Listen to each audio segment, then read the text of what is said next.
guess what? We got to speak to the brilliant minds behind the Afterparty on Apple TV Plus. Chris Miller, Phil Lord, and Anthony King. Before we start, Chris, Phil, I've seen Across the Spider-Verse about 7 times now. Oh, excellent. Wow. Thank really, you. It starts to really, you start to really appreciate it around 8 or 9. Tell me this. Can you talk to me about what it was like in the writer's room for this thing? Because I've seen season 1, and I've seen, you've done it again. You've only given us 9 episodes of season 2, but I've seen all 9 episodes. How much is set in stone when you go in, and how much of it is figuring things out as you go along?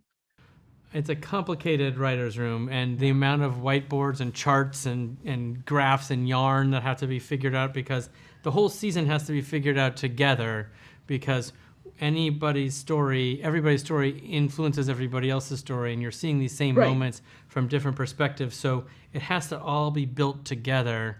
If you change one thing, you have to change 9 other episodes. You're like, in this episode 4, we want this moment to happen. You're like, uh-oh, but that means that she can't be over there because she's there for that moment. You're like, oh man, what do we do?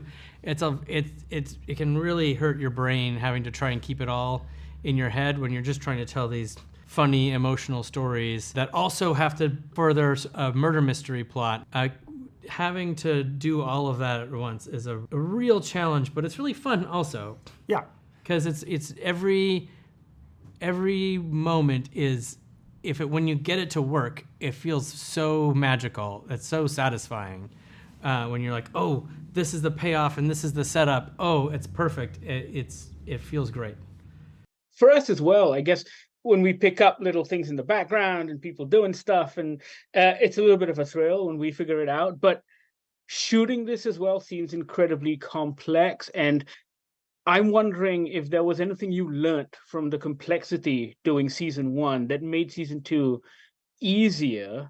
But then as I watch these episodes, it looks like you've pushed things even further. I think we went the other direction. I think anything that was harder. Easy in season 1, we made harder in season 2 by pushing the genres further and having more locations covered. Like the first season, almost the flashbacks are primarily all taking place in the same night.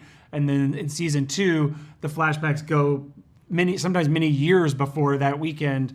And even the amount of time covered in the show is an entire weekend instead of one night. So we really just went for it in season 2. We did never make things easier for ourselves, but I think that audiences really appreciate when you can feel that a lot of hard work went into something, and then you can appreciate all the details, and it doesn't feel just lazy or half-assed. Well, a very good example. It's a 2 cheeks. It's a full-ass show. I need that on a T-shirt, the Afterparty. Full-assed.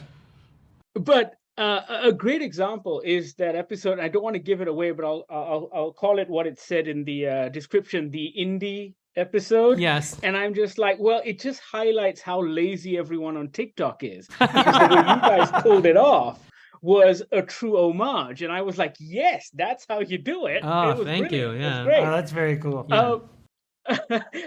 Tell me this, with the complexity of all of the stuff you're doing, is there any room at all for the actors to improvise, because you've got some of the greatest comedic actors on screen with you? There's an enormous amount of improv, actually.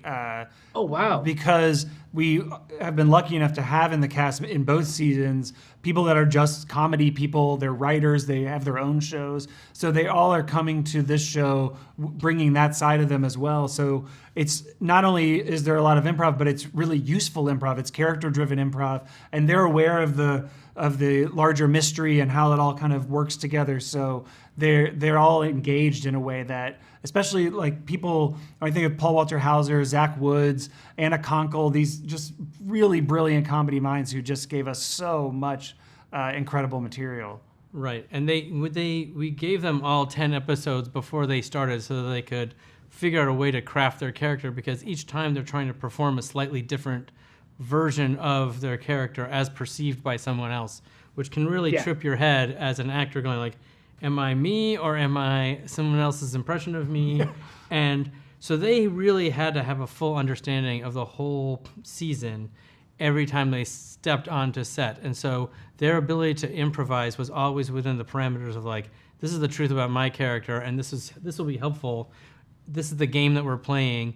And so a lot of the most delightful lines were improvised. I think about there's a episode that is John Cho's episode, Ulysses, and Ken Jeong has a whole runner of a story that you don't even see of him going to the dentist for an abscessed tooth that he just kept improvising during the dinner scenes. And a lot of it made it in, but it's all kind of off camera and just spoken, but it's all very funny. It makes me laugh every time I watch it. I have no idea how you guys continue to pull this thing off. It just blows me away every time, and I'm always pleasantly surprised. Season 3, I'm assuming you've got at least 10 more genres to tap. There are surprisingly a lot of genres left untapped that we've been excited to try and explore. Right now, we're in a writer's strike, so Yes, of course. we are unable to do anything until the studios come to their senses and pay the writers what they are due. But once that happens, I think there's a lot of fun to be had still. You would be surprised how many things there are. There's more than 20 to ways to make tell a a story. movie. I didn't know that. It's true.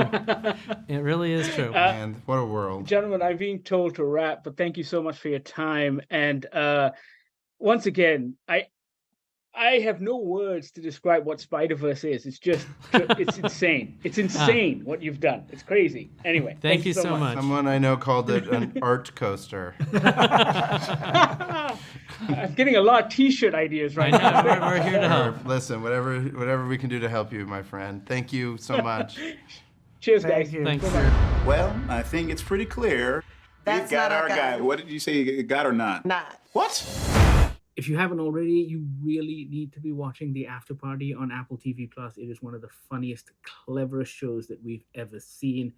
So great. Let us know what you think, though. Sound off in the comments, and thank you so much for watching.